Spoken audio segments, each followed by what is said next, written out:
Good morning students, class 12 subject mathematics. और आज हम डिटर्मिनेंट जो कल से पढ़ रहे हैं, आज उनकी प्रॉपर्टीज पढ़ेंगे। कल मैंने डिटर्मिनेंट एक्सपेंड करके कैसे सॉल्व करते हैं वो बताया, उसकी एग्जांपल्स कराई, उसकी एक्सरसाइज करवाई। आज हम डिटर्मिनेंट की प्रॉपर्टीज पढ़ेंगे। बहुत ही इंपॉर्टेंट प्रॉपर्टीज हैं, एक एक प्रॉपर्टी को ध्यान से पढ़ना।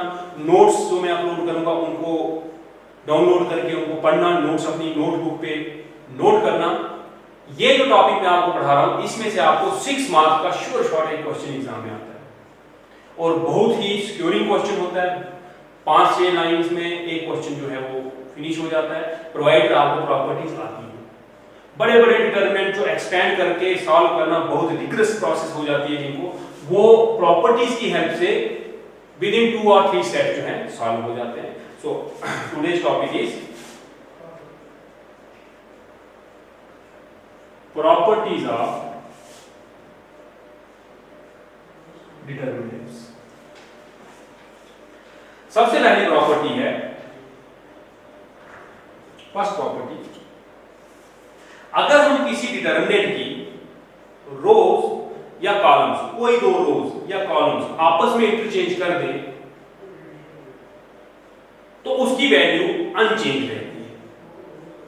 ध्यान दें, किसी भी डिटरमिनेंट में आप कोई दो रोज या कोई दो रोज नहीं, सारी रोज और सारी कॉलम्स, जिसको हम मैट्रिसेस में ट्रांसपोज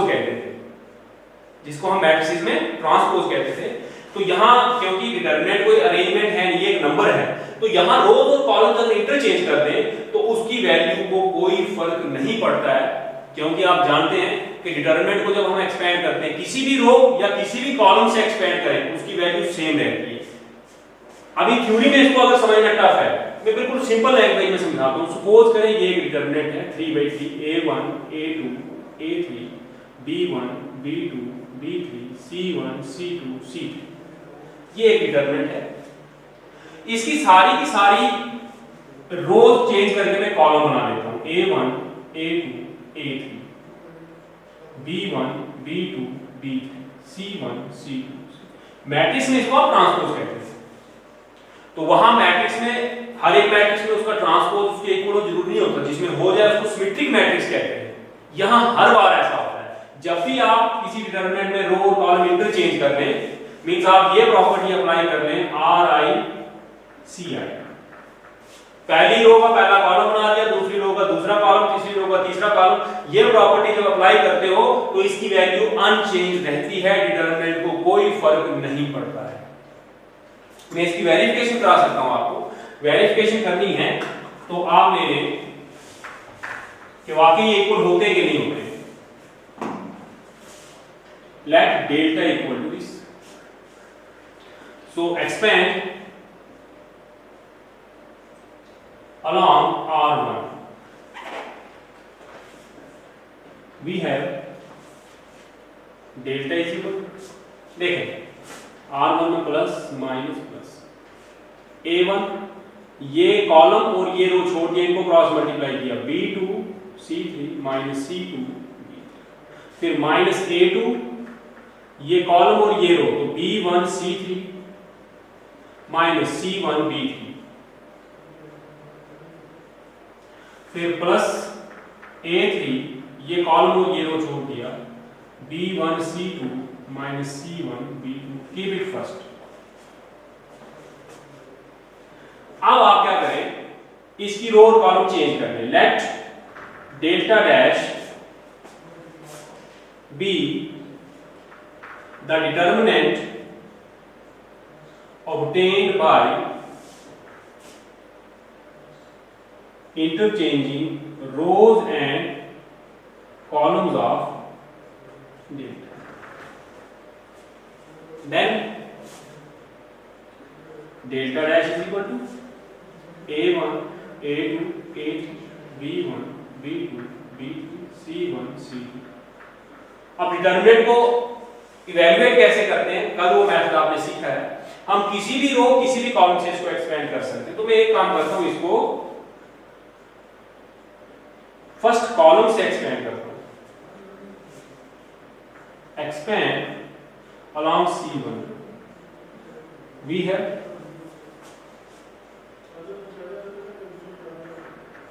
A1, ये कॉलम और ये रो छोड़ दिया, B2 C3 minus B3 C2 minus A2, तो ये कॉलम और ये रो छोड़ दी, B1 C3 minus B3 C1, फिर A3,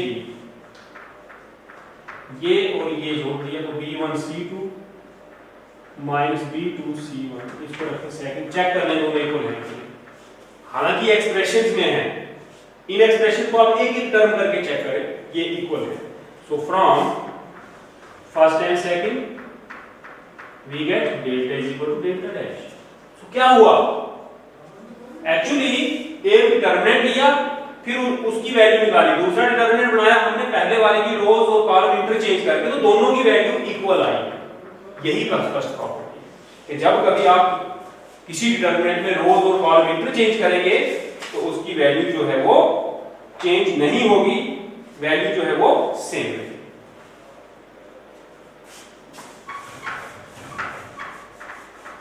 प्रॉपर्टी सेकंड, तो आपकी टिप्स में होनी चाहिए प्रॉपर्टी, इनकी इतनी प्रैक्टिस होनी चाहिए कि आप क्वेश्चन देखें, एग्जाम में जब क्वेश्चन आए तो क्वेश्चन में अगर वो प्रॉपर्टी लगती हो तो आपको उस क्वेश्चन को देख के पता लग जाए कि ये प्रॉपर्टी यहां यूज हो सकती है। नेक्स्ट प्रॉपर्टी ये है, प्रॉपर्टी सेकंड, कि दो रोज या दो कॉलम आपस में इंटरचेंज करें। अब रो को कॉलम बनाना, कॉलम को रो बनाना, ट्रांसपोज लेना नहीं है, दो रोज या दो कॉलम आपस में चेंज करो तो साइन चेंज हो जाता है। मींस ये एक डिटरमिनेंट है, अगर मैं इसमें पहली रो को दूसरी पे और दूसरी को पहली पे ले जाऊं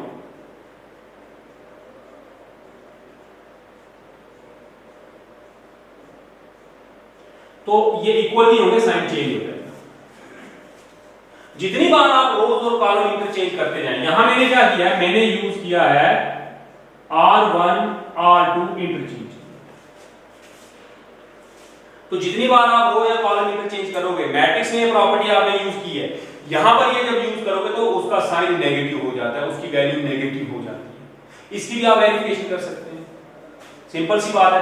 आप पहले डेल्टा लेना, इसको वेरिफिकेशन आप खुद करेंगे, आप इसको डेल्टा लेना और इसको रो 1 से एक्सपेंड करना, इसका जो भी आंसर आएगा उसको इक्वेशन फर्स्ट रखना, वो अभी किया था सेम वही होगा।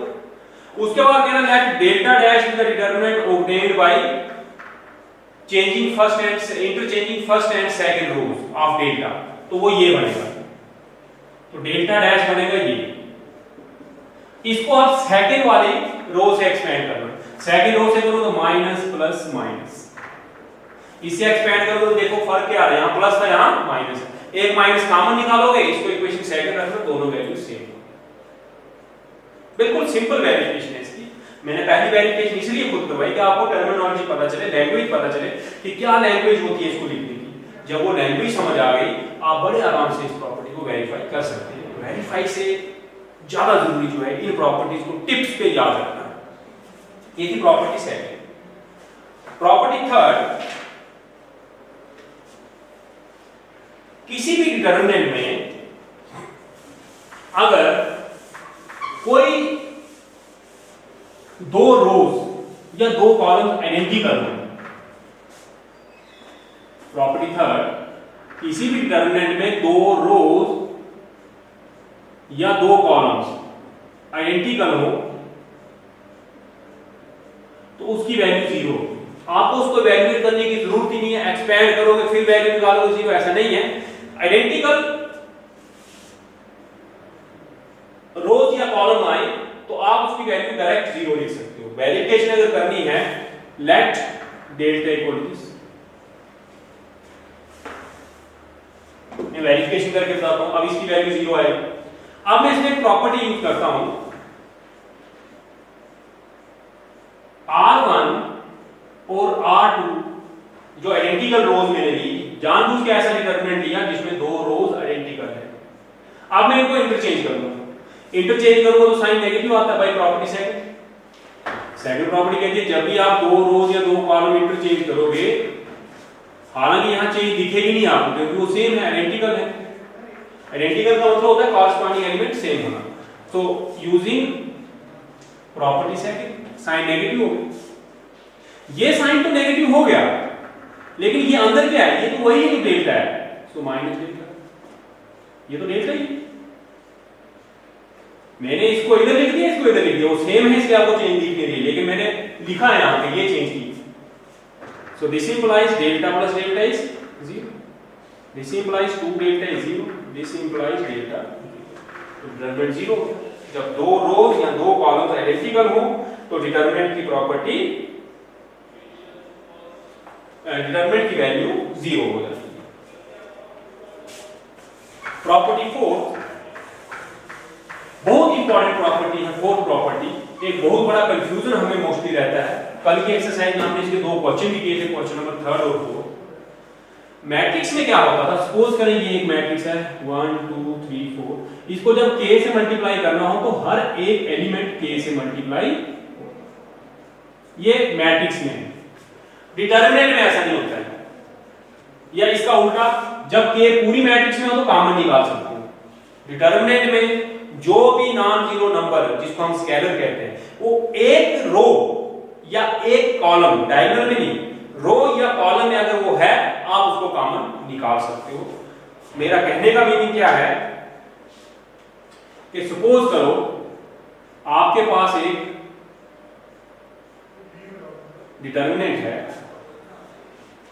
और उस डिटरमिनेंट में आपने क्या किया, एक रो को सपोज करो, पहली रो A1 A2 A3 B1 B2 B3 C1 C2 matrix में जब पूरे मैट्रिक्स के एलिमेंट्स को मल्टीप्लाई करते थे जिस नंबर से, वही नंबर कॉमन आता था। इसमें अगर आप एक रो या एक कॉलम, कोई एक किसी k से मल्टीप्लाई करो, स्केलर से मल्टीप्लाई करो, पूरा डिटरमिनेंट उससे मल्टीप्लाई हो जाता है। आम भाषा में कहें, जो आप लोग यूज करते हो, तो जो एक रो या एक कॉलम में नंबर कॉमन हो, वो पूरे डिटरमिनेंट के लिए कॉमन आ जाता है। बहुत ही इंपॉर्टेंट प्रॉपर्टी। इस प्रॉपर्टी का यूज मैं आपको बताता हूं कहां हुआ। क्वेश्चन नंबर 3 और 4 जो हमने कल किए थे, उनमें क्या हुआ, आपके पास a था 1 2 4 2, तो इसने कहा कि 2a is equal to 4a, हमने सॉल्व करके निकाला। लेकिन जब आप ये फोर्थ प्रॉपर्टी पढ़ लो, तो अब आपको सॉल्व करके निकालने की जरूरत नहीं है, कहीं मल्टीपल चॉइस वगैरह में है तो आप डायरेक्ट भी कर सकते हैं। देखें, जब 2a हुआ था तो 2 किस से मल्टीप्लाई हुआ, जब डिटरमिनेंट बना रहे तो 2a का मतलब है 2 into 1 2 into 2 2 into 4 2 into 2। क्यों? क्योंकि मैट्रिक्स में मल्टीप्लाई करने का मतलब वो सबसे मल्टीप्लाई होगा। a इतना है तो 2a कितना होगा, ये होगा। तो इसका डिटरमिनेंट 9 दिया है। अब इसमें कॉमन कितना आएगा, इसमें कॉमन आएगा एक लाइन से एक 2 कॉमन, दूसरी लाइन से दूसरा 2 कॉमन, क्योंकि प्रॉपर्टी 4 कहती है कि एक रो में जो कॉमन हो वो कॉमन आ जाता है। 2 रो में है 2 बार कॉमन आएगा, 3 में होता 3 बार आता, तो यहाँ 2 ही रो है, दोनों से कॉमन आ गया, तो अंदर बचा 1 2 4 2, तो दिस इज 2 टू द 4। और ये क्या है, इसी डिटरमिनेंट है, ये a है तो ये इसका डिटरमिनेंट, तो 4 डिटरमिनेंट। ये प्रॉपर्टी 4 है। वेरिफिकेशन इसकी भी लिखी हुई है, आप इस वेरिफिकेशन को कर लें। नोट्स में मैं एक नोट लिख के दूंगा, प्रॉपर्टी 4 पढ़ाने के बाद मैंने एक नोट लिखा होगा। ये नोट मैंने पिछली एक्सरसाइज में लिख के दिया, कल भी लिख के दिया आपको। वो नोट ये है, बहुत इंपॉर्टेंट नोट है, बहुत बार ये मल्टीपल चॉइस में आपको एग्जाम में आता है। If a is a square matrix of order n and k is any scalar, then ka is equal to कितना आएगा, ये 2/2 थी तो 2 स्क्वायर आया, 2 लाइनों में से कॉमन, 2 रो में से। 3/3 होती 3 बार कॉमन आता, तो n/n है तो n टाइम्स कॉमन। एक्सरसाइज 4.1 में क्वेश्चन नंबर 3 की मैंने अभी एग्जांपल दी। क्वेश्चन नंबर 4 में वहां पे मैट्रिक्स जो थी 3/3 थी, तो वहां कॉमन 27 आएगा, स्केलर 3 था, 3 का क्यूब कॉमन आएगा। तो इन जनरल ये आपने याद रखना है, जितना मैट्रिक्स का ऑर्डर हो, जब उसका डिटरमिनेंट बनाओ तो जो कॉमन फैक्टर आएगा वो उसकी पावर उतनी हो जाएगी, क्योंकि हर एक ऑर्डर n होने का मतलब है n रोज है, k कॉमन आएगा तो n रोज में से n टाइम्स कॉमन आएगा तो k की पावर n हो जाएगा। फोर्थ प्रॉपर्टी पढ़ने के बाद आपने ये नोट जो है इसको ध्यान में रखना है। प्रॉपर्टी फिफ्थ, कल हम इनके बहुत से क्वेश्चन करेंगे, 2 दिन हम वही क्वेश्चन पढ़ते रहेंगे। बहुत इंपॉर्टेंट क्वेश्चन है, 6 मार्क्स क्वेश्चन, इसमें से लॉन्ग आंसर क्वेश्चन आपको आता है। प्रॉपर्टी फिफ्थ है,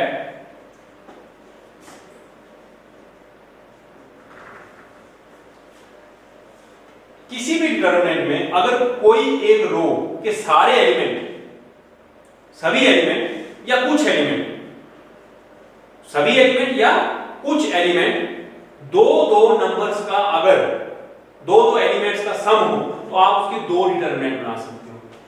मेरा कहने का मतलब है a1 plus lambda 1, a2 plus lambda 2, a3 plus lambda 3। मैंने पहली रो के सभी एलिमेंट 2 का सम लिखे और सभी हो जरूरी नहीं है, कुछ भी हो सकते हैं। सपोज करो यहां कुछ नहीं है, खाली a3 है तो मैं इधर प्लस 0 लिख सकता हूं। सो फिर b1 b2 b3 c1 c2 c3, this is a1 a2 a3 b1 b2 b3 c1 c2 c3 plus lambda 1 lambda 2 lambda 3 b1 b2 b3 c1। ये है फिफ्थ प्रॉपर्टी। अब आप कहेंगे नहीं सर यहां तो लैम्डा 1 2 3 सभी चाहिए, तो इसलिए सारे एलिमेंट 2 का सम होने चाहिए रो में या कॉलम में। ऐसे कॉलम में भी होते तो आपने कॉलम 2 बना लेते, लेकिन सभी का होना जरूरी नहीं है। अब आपने नोट कर लिया, मैं आपको समझाने के लिए चाहता हूं। सपोज करो यहां सिर्फ a3 होता तो मैं इसको a3 प्लस 0 लिख सकता था, तो यहां पे भी क्या आ जाता, 0 आ जाता। तो इसलिए प्रॉपर्टी ये कहती है कि सभी if some or all elements of any row or column are expressed as sum of 2 numbers or 2 entries, then the determinant can be expressed as sum of 2 determinants। तो एक डिटरमिनेंट के आप 2 डिटरमिनेंट बना सकते हो। इस तरह से और कोई रो अगर या और कोई कॉलम 2 का सम हो, आप उसके भी 2 डिटरमिनेंट फर्दर आगे और बना सकते हो। बहुत इंपॉर्टेंट प्रॉपर्टी, प्रॉपर्टी फिफ्थ।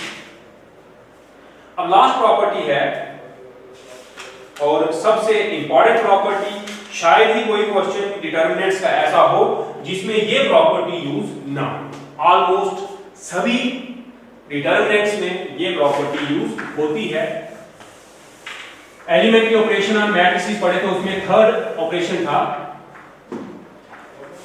ये ऑपरेशन ये कहता है कि आपके पास सिक्स प्रॉपर्टी कि कोई भी डिटरमिनेंट हो, सपोज करें a1 a2 a3 b1 b2 b3 c1 c2 c3, आप किसी भी रो में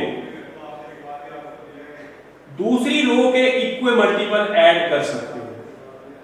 सिमिलरली फॉर कॉलम्स, किसी भी कॉलम में आप दूसरे किसी कॉलम को नंबर से मल्टीप्लाई करके, इक्वल मल्टीपल कहते हैं, मतलब सारे एलिमेंट को सेम नंबर से मल्टीप्लाई करके ऐड या सब्ट्रैक्ट कर सकते हो। जैसे इसमें सपोज करो 3 है तो यहां मैं प्रॉपर्टी यूज करूंगा कि c1 को रिप्लेस करूंगा c1 प्लस k c2, तो ये हो जाएगा। तो इसकी वैल्यू चेंज नहीं होती है, सेम रहती है। a1 plus 2 a2, b1 plus 2 b2, c1 plus 2 लिखा k c2, बाकी सेम, तो वैल्यू को कोई फर्क नहीं पड़ेगा। ये प्रॉपर्टी फिफ्थ है, सिक्स प्रॉपर्टी और सबसे इंपॉर्टेंट प्रॉपर्टी। किसी भी डिटरमिनेंट में आप इक्वल मल्टीपल्स किसी एक रो में या किसी एक कॉलम में दूसरी रोज के इक्वल मल्टीपल्स या दूसरी कॉलम्स के, कॉलम में कॉलम के मल्टीपल्स और रोज में रोज के इक्वल मल्टीपल्स ऐड कर सकते हो। वो आप ऐड करोगे तो डिटरमिनेंट की वैल्यू को कोई फर्क नहीं पड़ेगा, डिटरमिनेंट की वैल्यू सेम रहेगी। This is six property. ये प्रॉपर्टीज आपको टिप्स पे याद रहनी चाहिए। इस प्रॉपर्टी के लिए मैंने बता दिया, जब हम यूज करते हैं तो ये सिंबल्स लिखते हैं, इस तरह से ऑपरेशन लिखना आपने कि अप्लाइंग दिस, और आप प्रॉपर्टी यूज कर सकते हो। अब एक क्वेश्चन कर लेते हैं, एक्सरसाइज 4.2, बाकी हम कल करेंगे जस्ट फॉर एप्लीकेशंस के ये प्रॉपर्टीज कैसे अप्लाई करनी है। और ये क्वेश्चन आपको दो तरह के आते हैं एग्जाम में, ध्यान रखना। एक आपको पूछा जाएगा evaluate the determinant without expanding, वो दो ही केसेस में पूछते हैं, या तो राइट साइड जीरो हो या राइट साइड पे डिटरमिनेंट ही हो।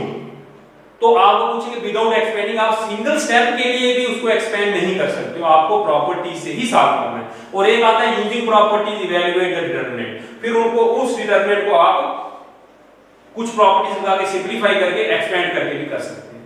यहां क्वेश्चन नंबर 1 से लेकर 5 तक पहले 5 क्वेश्चन आपको बिना एक्सपेंड किए करने हैं। Question number 1, left hand side is equal to x y z a b c x plus a y plus b z plus c। इसको जीरो प्रूव करना, एक्सपेंड नहीं करना है। इसमें कहा गया है कि विदाउट एक्सपेंडिंग, आप इसको एक्सपेंड नहीं कर सकते। तो मैं प्रॉपर्टी यूज करूंगा। अब राइट साइड क्या है, जीरो है। जीरो बनाना है तो एक प्रॉपर्टी है कि कोई दो रो या कोई दो कॉलम आइडेंटिकल हो तो डिटरमिनेंट की वैल्यू जीरो होती है। तो यहां देखें x y z a b c, यहां x y z है, तो मैं अप्लाई करता हूं, apply c3 replaced by c3 minus c2। ये छठी प्रॉपर्टी अभी पढ़े। मैंने c3 में c2 को -1 से मल्टीप्लाई करके ऐड किया है। ये प्रॉपर्टी यूज करें, we get x y z a b c, और यहां हो जाएगा x y z। क्यों? आप चेक करके देखें, x plus y minus a, तो minus a plus a cancel, तो x बचेगा। y plus b minus b plus b cancel, y बचेगा। z plus c minus c, तो z बचेगा। इसमें क्या है, c1 और c3 आइडेंटिकल है, c1 is identical with c3, तो इसकी वैल्यू क्या हो जाएगी, 0 equal to right hand side. तो प्रॉपर्टी यूज की, बिना एक्सपेंड किए एक स्टेप में आपने क्वेश्चन सॉल्व कर दिया। This is the beauty of this properties. बहुत इजीली बड़े से बड़े डिटरमिनेंट, बड़ी बड़ी एक्सप्रेशंस इसमें सॉल्व हो जाती हैं। बाकी के क्वेश्चंस हम कल करेंगे। Thank you.